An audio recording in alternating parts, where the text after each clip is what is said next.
امریکہ کے San Francisco میں سمندروں کے بیچوں بیچ ایک آئی لینڈ موجود ہے جسے الیکٹراز کے نام سے جانا جاتا ہے۔ یوں تو یہ آئی لینڈ کبھی لائٹ ہاؤس، کبھی قلعے تو کبھی فوجی جیل کے طور پر استعمال ہوتا تھا، لیکن 1934 میں اسے وفاقی جیل میں تبدیل کر دیا گیا۔ 22 ایکڑ میں پھیلا ہوا یہ آئی لینڈ سمندر میں ہی ایک بہت بڑے پتھر پر بنا ہوا ہے، اسی وجہ سے اسے دا راک بھی کہا جاتا ہے۔ 1934 سے لے کر 1963 کے بیچ میں اس جیل میں ایک سے بڑھ کر ایک خونخوار قیدی کو رکھا گیا۔ ملک کے سب سے بڑے مجرموں کو قید رکھنے کے لیے اس جیل کو اس طرح سے تیار کیا گیا تھا کہ کسی بھی قیدی کا یہاں سے بھاگ پانا تقریباً ناممکن تھا۔ ایک طرف یہ آئی لینڈ چاروں طرف سے پیسیفک اوشن کے ٹھنڈے پانی اور طوفانی لہروں سے گھرا ہوا ہے، تو وہیں دوسری طرف یہ اندر سے بھی بے حد مضبوط تھا۔ جیل کی سخت سلاخیں، ہائی ٹیک سیکیورٹی، چاروں طرف 12 فٹ کی نوکیلی تاروں کی 2 فینسز، وائٹ ٹاورز پر 24 گھنٹے تعینات گارڈز اور پورے دن میں 12 بار قیدیوں کو دیکھنا، ان کی پرکھ کرنا اور تلاشی جیسے سخت اصولوں نے اس جیل کو اور بھی مضبوط بنا دیا تھا۔ جن بھی قیدیوں نے یہاں سے بھاگنے کی کوشش کی انہیں یا تو پکڑ لیا گیا یا پھر وہ مارے گئے۔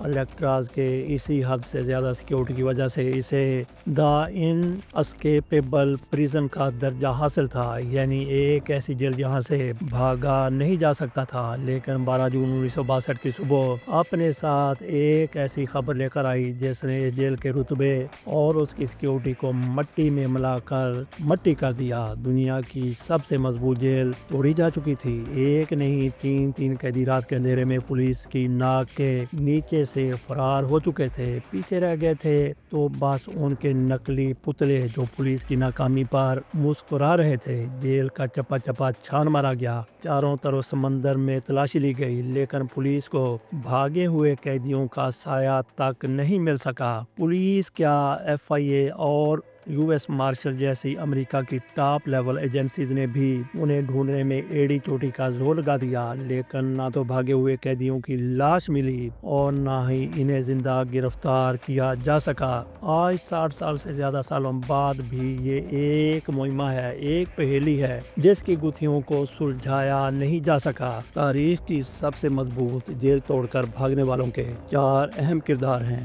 جس میں پہلا شخص ایلن ویسٹ ہے جو چوریوں کے الزام میں 20 سے زیادہ بار گرفتار ہو کر جیل کی سلاخوں کے پیچھے جا چکا تھا۔ اس کے بار بار جرم کرنے اور جیل سے بھاگنے کی کوششوں کی وجہ سے اسے 1957 میں الیکٹراز کی جیل میں بھیج دیا گیا تھا۔ کہانی کا دوسرا کردار ایک ایسا شاطر اور چالاک مجرم ہے جس کا آئی کیو 133 تھا۔ 130 کے اوپر آئی کیو رکھنے والے شخص کو غیر معمولی ذہین سمجھا جاتا ہے۔ اس کا نام فرینک مورس تھا، جسے 11 سال کی عمر میں ہی اس کے ماں باپ نے چھوڑ دیا تھا اور وہ 13 سال کی عمر میں جرائم کی دنیا میں کود پڑا۔ جیل کے چکر کاٹتے ہوئے اس کی آدھی جوانی نکل چکی تھی، لیکن پھر بھی اس کے جرائم نہیں رکے۔ اس کہانی کے تیسرے اور چوتھے کردار جان اینگلن اور کلیرنس اینگلن ہیں۔ یہ دونوں بھائی تھے جنہوں نے 14 سال کی عمروں میں ہی لوٹ فریب اور ڈکیتی کرنا شروع کر دی تھی۔ چوری کے علاوہ کوئی اور کام جو ان دونوں بھائیوں کو ڈھنگ سے آتا تھا وہ تھا سوئمنگ، اور دونوں بھائی تیراکی میں بہت اچھے تھے، لیکن ان کی چوری کی عادت نے انہیں الیکٹراز پہنچا دیا تھا۔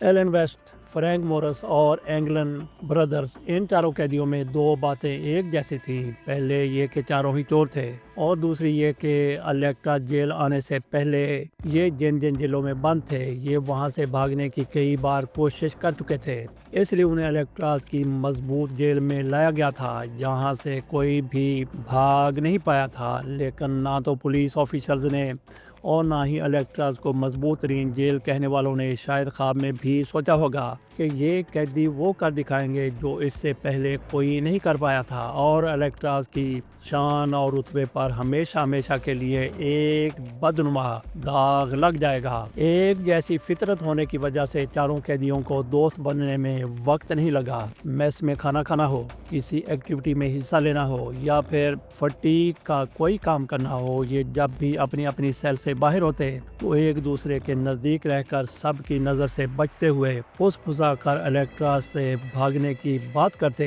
ایک طرح سے ان چاروں کا ایک مکمل گروپ تھا، جہاں فرینک مورس کافی ذہین تھا اور بھاگنے کا ایک زوردار پلان بنا سکتا تھا، تو وہی ایلن ویسٹ وہاں کئی سالوں سے ہونے کی وجہ سے بھاگنے کے لیے ضروری سامان کا جگاڑ کر سکتا تھا۔ اس نے 3-4 سال میں یہاں رہتے ہوئے جیل کی بناوٹ اور اس کی خامیوں کے بارے میں کافی کچھ جان لیا تھا۔ اس کے علاوہ جان اور کلیرنس انگلن سوئمنگ میں ماہر ہونے کی وجہ سے الیکٹراز کے چاروں طرف کے سمندر کو پار کرنے کی ترکیب سوچ سکتے تھے، لیکن ان کے سامنے پریشانی یہ تھی کہ یہ الگ الگ بلاک میں رکھے گئے تھے۔ اپنے منصوبے کو انجام دینے کے لیے سبھی کو ایک ہی بلاک میں ایک دوسرے کی سیل کے قریب ہونا ضروری تھا۔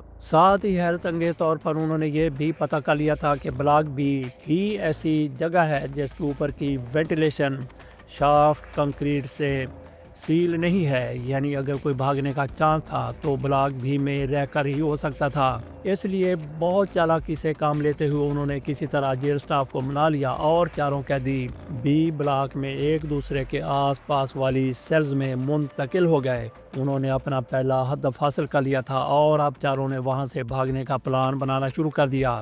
بی بلاک سیل کی وینٹیلیشن شافٹ کمزور تھی اور کنکریٹ سے سیل نہیں تھی۔ وہاں تک پہنچ کر قیدی چھت پر چڑھ سکتے تھے اور پھر وہاں سے بھاگ سکتے تھے، لیکن سب سے بڑا سوال وینٹیلیشن شافٹ تک پہنچنے کا تھا۔ بہت سوچ بچار کے بعد انہیں ان کے سیل کا وینٹیلیشن کریٹ باہر نکلنے کا اچھا ذریعہ لگا۔ دراصل ہر قیدی کی سیل میں وینٹیلیشن کے لیے ایک میٹل کی جالی ہوتی تھی، جس کے پیچھے ایک بند یوٹیلیٹی کوریڈور تھا جہاں بہت ساری پائپ لائنز اور ہیٹنگ ڈیکس ہوتے تھے۔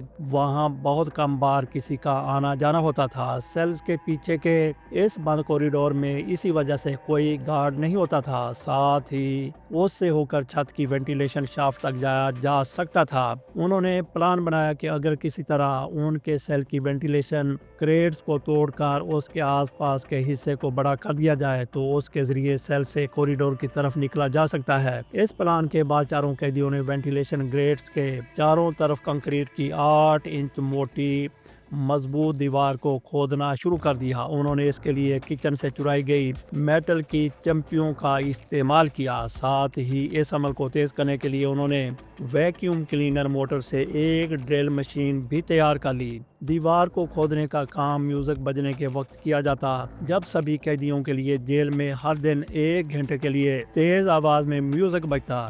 اس طرح کسی کو بھی ان کے کام کا شک نہیں ہوا۔ ساتھ ہی یہ کام باری باری کیا جاتا تھا، ان میں سے کوئی گارڈز پر نظر رکھتا اور باقی کے اپنا کام جاری رکھتے۔ اس طرح سبھی کی نظروں سے بچتے ہوئے کھدائی کی جاتی رہی۔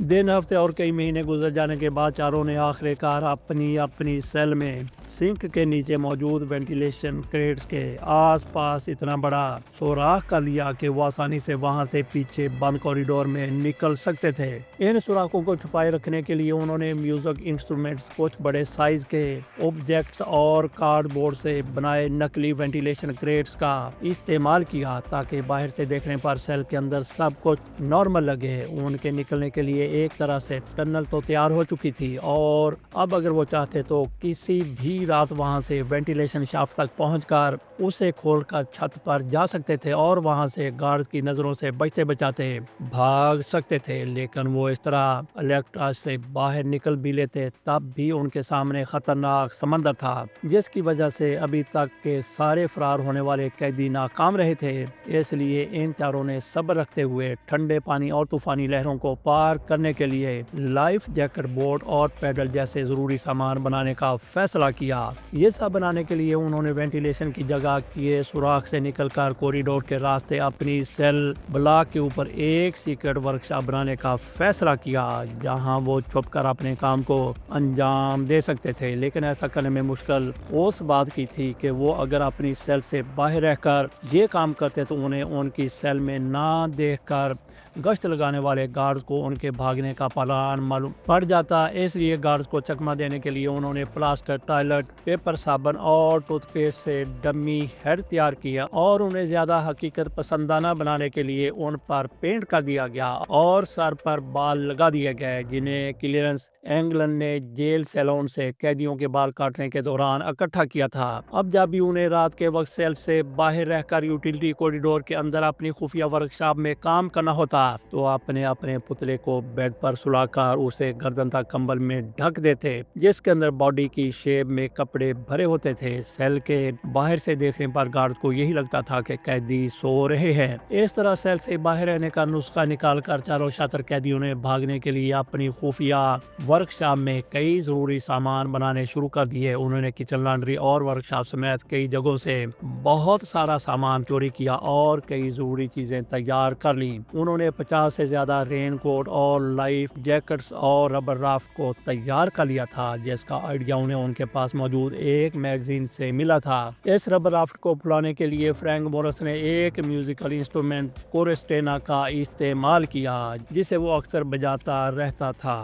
اس کے علاوہ لکڑی کے ٹکڑوں اور چرائے گئے سکرو سے ناؤ کے پیڈل بھی تیار کر لیے گئے تھے۔ جہاں کئی مہینوں کی تیاری میں اتنا سب کچھ کر لیا گیا تھا تو ساتھ ہی انہوں نے سیل ہاؤس کے ٹاپ میں موجود وینٹیلیشن شافٹ کو بھی ڈھیلا کرنا شروع کر دیا تھا، جہاں سے نکل کر انہیں بھاگنا تھا۔ اس طرح ان کے بھاگنے کا پلان لگ بھگ پورا ہو چکا تھا۔ اب بس انہیں دیکھنا یہ تھا کہ ان کا پلان کامیاب ہوتا ہے یا پھر اوروں کی طرح ناکام رہتا ہے۔ ہر دن کی طرح 11 جون 1962 کا دن بھی الیکٹراز کے لیے ایک عام دن تھا۔ شام ڈھلنے کے بعد جیل کے سبھی قیدیوں نے میس میں کھانا کھایا اور واپس آ کر اپنی سیل میں بند ہو گئے۔ اس کے ساتھ کچھ دیر بعد روزانہ کی روٹین کی طرح گارڈز نے سبھی کی سیلز میں جھانک کر گنتی کی اور رات قریب 9:30 بجے جیل کی لائٹس کو قیدیوں کے سونے کے لیے بند کر دیا گیا۔ ابھی تک سب کچھ نارمل تھا، لیکن آگے جو ہونے والا تھا وہ الیکٹراز کی تاریخ کو ہمیشہ کے لیے بدلنے والا تھا۔ یہ رات الیکٹراز کی ساکھ کو مٹی میں ملانے والی رات تھی۔ لائٹس بند ہونے کے فوراً بعد اس منصوبے کے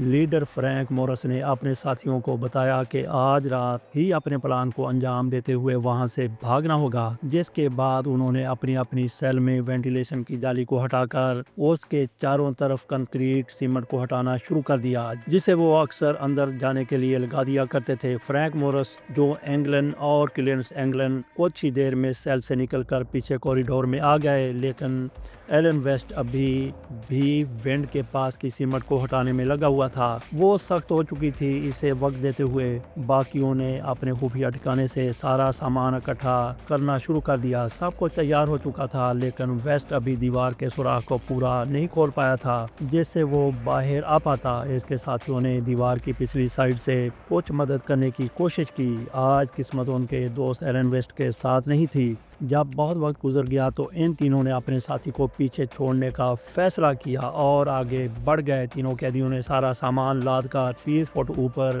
سیل ہاؤس کی چھت تک پہنچانے کے لیے اس میں لگی پائپ لائنز کا سہارا لیا اور وینٹیلیشن شافٹ کو کھول کر تینوں چھت پر آ گئے۔ اس وقت چاروں طرف کوہرا اور رات کا سناٹا چھایا ہوا تھا۔ جیل اور ٹاور کی لائٹس کے علاوہ ہر طرف اندھیرا تھا۔ انہوں نے بڑی احتیاط سے بنا کوئی آواز پیدا کیے 100 فٹ کی چھت کو پار کیا اور پھر زمین تک لگے پائپ سے لٹکتے ہوئے نیچے زمین پر آ گئے۔ وہاں سے انہوں نے وائٹ ٹاور پر تعینات گارڈز کی نظر سے بچتے ہوئے الیکٹراز کے چاروں طرف لگی 12 فٹ اونچی کنٹیلی تاروں کی 2 فینسز کو بہت احتیاط سے پار کیا اور پانی کے ایک ایسے کنارے پر آ گئے جو ٹاور لائٹس کی رینج سے باہر تھا۔ اس کے بعد انہوں نے رین کوٹ سے تیار کی گئی رافٹ کو میوزیکل انسٹرومنٹ کونسٹنٹینا سے پھلا کر اسے پانی میں اتارا، لائف جیکٹس پہنی اور رات کے اندھیرے اور تیز لہروں کو چیرتے ہوئے دنیا کی سب سے مضبوط جیل الیکٹراز سے بھاگ نکلے۔ پورا الیکٹراز اب بھی سویا ہوا تھا۔ جو گارڈز وہاں پہرا دے رہے تھے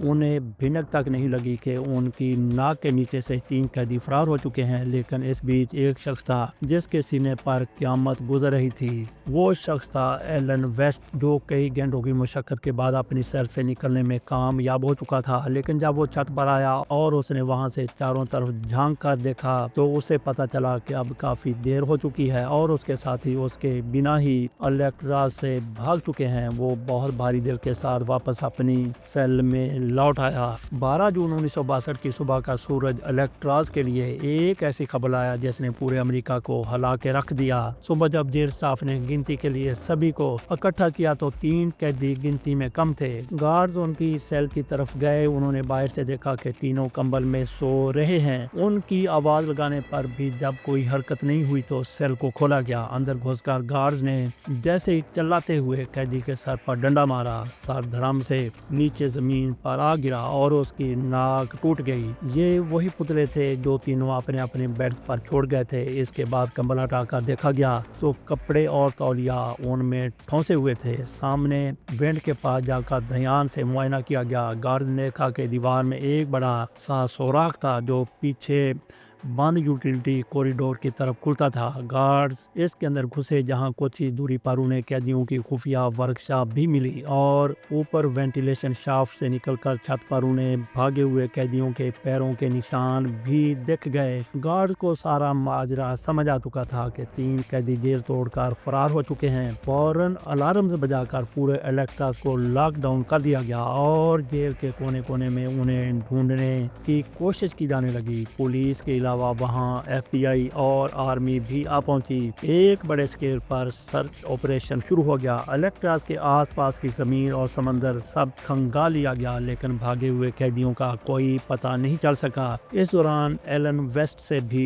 تحقیقات کی گئیں جو شروع سے ہی اس اسکیپ پلان کا حصہ تھا اور سرچ کرنے پر اس کے کمرے میں بھی گارڈز کو ان تینوں کی طرح ڈمی ہیڈ ملا۔ ایلن ویسٹ نے سچ بتانے میں ذرا بھی تمل نہیں کیا، کوئی دیر نہیں لگائی اور اس نے ان کا سارا منصوبہ کھول کر بیان کر دیا۔ اس کے مطابق الیکٹراز سے نکلنے کے بعد ان کا منصوبہ رافٹ سے نزدیکی اینجل آئی لینڈ تک پہنچنے کا تھا اور وہاں سے ریکون سٹریٹ کو پار کر کے انہیں میرین کاؤنٹی جانا تھا۔ اس کے بعد انہیں وہاں سے ایک کار اور کچھ کپڑے چوری کرنے تھے اور پھر آگے کی طرف نکل جانا تھا۔ ایف بی آئی کو ایک بار لگا کہ ایلن ویسٹ جھوٹ بول رہا ہے، لیکن جب اینجل آئی لینڈ کے آس پاس چھان بین کی گئی تو یہ ثابت ہو گیا کہ ویسٹ نے جو بھی بتایا تھا وہ سچ تھا۔ اسکیپ کے 2 ہی دن بعد 14 جون کو اینجل آئی لینڈ کے ساؤتھ کور سے ایک پیڈل برآمد ہوا جو ان قیدیوں کا بنایا ہوا تھا۔ ساتھ ہی اسی دن ایک چھوٹا ربر پیکٹ بھی ملا جس میں انگلین بھائیوں کے فیملی فوٹوگرافز اور خطوط تھے۔ اس کے کچھ دن بعد تحقیقات اور معائنہ کرنے والی ٹیم کو گولڈن گیٹ برج پر ان کی ناؤ کا پھٹا ہوا ایک ٹکڑا اور الیکٹراز سے 50 یارڈ کی دوری پر ایک کھولی ہوئی لائف جیکٹ بھی ملی جو ان تینوں میں سے کسی کی تھی۔ Coast guard, police, F B I اور آرمی کو یہ سب کچھ ملا لیکن بھاگا ہوا ایک بھی قیدی نہیں مل سکا۔ ان کی ملی ہوئی چیزوں، بھاگنے والی رات کے خراب موسم اور الیکٹراز کے چاروں طرف کے ٹھنڈے پانی اور طوفانی لہروں کو دھیان میں رکھتے ہوئے یہ نتیجہ نکالا گیا کہ تینوں الیکٹراز سے بھاگے تو تھے لیکن وہ سمندر کی تیز لہروں کو پار نہیں کر پائے۔ ان کی ناؤ بیچ میں ہی ڈوب گئی ہوگی جس سے ان کی ڈوب کر جان چلی گئی ہوگی اور ان کا سامان اس طرح تتر بتر ہو گیا ہوگا۔ اس کے علاوہ اگر وہ پانی سے بچ بھی نکلے ہوتے تو بھی ان کے پاس رہنے، کھانے اور سفر کرنے کے لیے پیسے نہیں تھے۔ ساتھ ہی بھاگنے کے بعد ان کے لیے چوری کرنا بھی ناممکن تھا کیونکہ ان کے نام کے وارنٹ نکلے ہوئے تھے۔ ان کے فوٹوگرافز ہر ایک جگہ چھپوا دیے گئے تھے جس کی وجہ سے ان کے ایسا کچھ بھی کرنے پر انہیں فوراً پکڑ لیا جاتا۔ اس کے علاوہ ان کے مرنے کی خبر کو جو ایک چیز بہت پختہ کرتی تھی وہ یہ تھی کہ فرار کے قریب 1 مہینے بعد 17 جولائی 1962 کو ایک نان ویژن کارگو شپ سان فرانسسکو کے سمندر سے گزر رہا تھا۔ تب اس کے کرو نے گولڈن گیٹ برج سے 20 مائل نارتھ ویسٹ میں ایک لاش کو تیرتے ہوئے دیکھا جس نے قیدی کے کپڑے پہنے ہوئے تھے۔ حالانکہ اس کی معلومات کرو ایف بی آئی کو اسی دن دے نہیں پائے تھے، اس لیے فوراً وہاں پر چھان بھی نہیں کی جا سکی۔ اس پوری بات کی خبر ایف بی آئی کو کچھ وقت کے بعد لگی اور تب بتائی گئی جگہ پر سرچ کرنے پر کوئی بھی لاش برآمد نہ ہو سکی۔ ان سبھی باتوں کو دھیان میں رکھتے ہوئے تحقیقاتی ٹیم انہیں مرا ہوا ماننے لگتی ہے، لیکن کچھ باتیں ایسی بھی ہوتی ہیں جو تینوں قیدیوں کے زندہ بچ نکلنے کے امکان کو بہت تقویت دیتی ہیں۔ دراصل الیکٹراز کے چاروں طرف کا پانی بے شک ٹھنڈا اور طوفانی لہروں سے بھرا ہوا تھا، لیکن ایسا نہیں کہ اسے کبھی تیر کر پار نہیں کیا جا سکا۔ کچھ ایسے دعوے سامنے آئے جنہوں نے تینوں بھاگے ہوئے قیدیوں کے بچ جانے کی بات کو پکا کر دیا۔ 1962 یعنی وہ سال جب تینوں قیدی الیکٹراز توڑ کر بھاگے تھے، اسی سال کے کرسمس پر انگلن برادرز کے گھر والوں کو ایک نامعلوم نام سے پوسٹ کارڈ ملنا شروع ہو گئے اور انگلینڈ کی ماں کو مدر ڈے پر پھولوں کا گلدستہ آنے لگا۔ پوسٹ کارڈز اور گلدستے کا یہ سلسلہ تب تک چلا جب تک سال 1973 میں انگلینڈ کی ماں کا انتقال نہیں ہو گیا۔ اس کے بعد جب ان کی ماں کو دفنانے کا وقت ہوا تو اس میں دو مسٹیریس لیڈیز کو دیکھا گیا جو کافی لمبی تھیں۔ انہوں نے بہت سارا میک اپ کیا ہوا تھا، اس سے پہلے انہیں کبھی اس علاقے میں نہیں دیکھا گیا تھا۔ اس کے کچھ سالوں بعد جب انگلینڈ کے باپ کی موت ہوئی تو ان کے جنازے پر بھی دو لمبی داڑھی والے لمبے قد کے اجنبی دیکھے گئے جنہوں نے جنازے میں شرکت کی۔ وہ وہاں کچھ دیر رکے، کونے میں کھڑے ہو کر روئے اور کچھ ہی دیر بعد وہاں سے غائب ہو گئے۔ گھر والوں نے بعد میں دعویٰ کیا کہ یہ جان اور کلینس انگلینڈ تھے جو FBI کی نظر سے بچ کر کسی نہ کسی طریقے سے ان سے جڑے ہوئے تھے۔ ان کی ماں کے جنازے میں بھاری FBI کی ٹیم بھی انہیں نہیں پکڑ پائی جب دونوں بھائی عورت کے بھیس میں وہاں آئے ہوئے تھے۔ اس کے علاوہ ان کے زندہ بچنے کو لے کر ایک اور دعویٰ سامنے آتا ہے۔ دراصل جب انگلینڈ برادر کے بڑے بھائی روبرٹ انگلینڈ کی ڈیتھ ہوئی تو اس نے مرنے سے پہلے اپنے گھر والوں سے کہا کہ کوئی بھی جان اور کلینس کے لیے پریشان نہ ہو، دونوں محفوظ ہیں، اور وہ 1963 سے ہی ان کے رابطے میں رہا ہے۔ جہاں انگلینڈ کے گھر والوں کے یہ دعوے ان دونوں کے زندہ رہنے کو بل دیتے ہیں تو وہیں ایک دعویٰ فرینک مورس کے چچیرے بھائی برڈ وائٹ کا بھی ہے، جس کے حساب سے فرینک مورس جیل سے بھاگنے کے کئی دنوں بعد اس سے سینڈاگوا کے پارک میں ملا تھا۔ اس بات کا اس کی بیٹی نے بھی دعویٰ کیا تھا جو اس دن ان کے ساتھ موجود تھی۔ FBI کے سامنے اس طرح کے بہت سارے دعوے آتے رہے جو ان تینوں کے زندہ بچنے کی بات کو پختہ کرتے تھے، لیکن تحقیق کرنے پر FBI کو کچھ بھی نہیں ملا۔ اس طرح تفتیش کرتے ہوئے قریب 16 سال گزر گئے، لیکن جب FBI کو ان تینوں کا کوئی سراغ نہیں مل سکا تو FBI نے تھک کر 1979 میں اس کیس کو بند کر دیا اور US مارشل سروسز کو اس کیس کی ساری ذمہ داری سونپ دی گئی۔ لیکن اس عجیب سے کیس میں آخر US مارشل بھی کیا الگ کر سکتی تھی؟ US مارشل کے انڈر بھی سالوں تک تفتیش چلتی رہی، لیکن نہ تو تینوں قیدیوں کا کوئی اتا پتہ چلا، نہ ان سے جڑا کوئی پختہ ثبوت مل سکا۔ اس تفتیش میں کچھ جان تب آئی جب 2003 میں US مارشل مائیکل ڈائک نے اس کیس کا چارج اپنے ہاتھ میں لیا۔ انہوں نے اس کیس سے جڑی سبھی فائلز کو کھنگالنا شروع کر دیا جن پر سالوں سے دھول جمی ہوئی تھی۔ ڈائک نے میرین کاؤنٹی پولیس اسٹیشن کا ریکارڈ بھی چیک کیا، جہاں سے انہیں اس کیس سے جڑی بڑی معلومات ملیں۔ جس رات تینوں قیدی بھاگے تھے، اسی رات کی ایک پولیس رپورٹ انہیں وہاں سے ملی جس میں کار کے چوری ہونے کی شکایت درج تھی۔ حیرانی کی بات یہ ہے کہ چشمدید گواہ نے اس کار کو 3 لوگوں کو چوری کرتے دیکھا تھا۔ یہ ایک بلو شیوی کار تھی جسے چوری ہونے کے اگلے دن میرین کاؤنٹی سے 100 مائل دور کیلیفورنیا کے اسٹاک ٹاؤن میں دیکھا گیا تھا، جس میں 3 لوگ بیٹھے ہوئے تھے۔ اس کار کی رفتار اتنی تیز تھی کہ روڈ پر باقی ٹریفک سے ٹکرانے سے یہ بال بچی تھی۔ اسی کو لے کر اسٹاک ٹاؤن کے پولیس اسٹیشن میں ایک شخص نے شکایتی رپورٹ بھی لکھوائی تھی۔ ان سبھی باتوں کو ایلن ویسٹ کے دیے بیان سے جوڑ کر دیکھا جائے تو بھاگے ہوئے قیدیوں نے سب کچھ منصوبے کے مطابق ہی کیا تھا اور وہ میرین کاؤنٹی سے کار چوری کر کے اپنی منزل کی طرف فرار ہو گئے تھے۔ لیکن 1962 کی ان رپورٹس پر 40 سال بعد غور کیا جا رہا تھا، جس وجہ سے انہیں ڈھونڈنے میں مائیکل ڈائک کو کوئی بھی مدد نہیں مل سکی۔ جہاں تفتیش کرنے والوں کو ان کا کوئی سراغ نہیں مل رہا تھا، وہیں ان تینوں کو زندہ دیکھے جانے کے دعوے کبھی ختم نہیں ہو سکے۔ یہ سلسلہ چلتا رہا اور اسی طرح کئی سال اور دہائیاں بیت گئیں اور سال 2015 آ گیا۔ اس سال اس کیس کو لے کر ایک نیا انکشاف ہوتا ہے جس میں یہ پتہ چلتا ہے کہ آخر جیل سے بھاگے یہ قیدی اس کے بعد کہاں غائب ہو گئے تھے۔ دراصل 2015 میں جان اور اینگلز کے گھر والوں نے ایک ریٹائرڈ US مارشل تفتیش کار کو بتایا کہ 1992 میں انہیں فریڈ بریزی نام کے ایک فیملی فرینڈ نے ایک تصویر لا کر دی تھی جو 1975 میں برازیل کے اندر کھینچی گئی تھی۔ وہ تصویر فیملی نے ریٹائرڈ تفتیش کار کو دی جس میں وہ لوگ چشمہ پہنے کھڑے تھے۔ ان کا دعویٰ تھا کہ تصویر میں دیکھے جانے والے انسان کوئی اور نہیں بلکہ جان اور کلینس ہی ہیں۔ 5 سال بعد 2020 میں جب AI کا استعمال کرتے ہوئے اس تصویر کی شناخت کی گئی تو کنفرم ہو گیا کہ فوٹو میں جان اینگلن